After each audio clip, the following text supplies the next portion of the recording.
Herkese merhaba arkadaşlar. Kanalıma hoş geldiniz. Yepyeni bir video ile karşınızdayız. Türkiye'nin ünlü oyuncusu Akın Akınözü ve güzel oyuncumuz Serra Arıtürk'ün çekildiği Veliaht dizisinin o 7. bölüm kamera arkasından olan muhteşem görüntüleri sizler için YouTube kanalımda video halinde sunuyorum arkadaşlar. Umarım beğenirsiniz.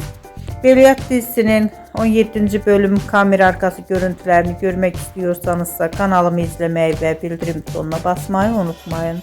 Şimdilik benden bu kadar olsun. Yeni videomuzda görüşmek üzere. Hoşça kalın.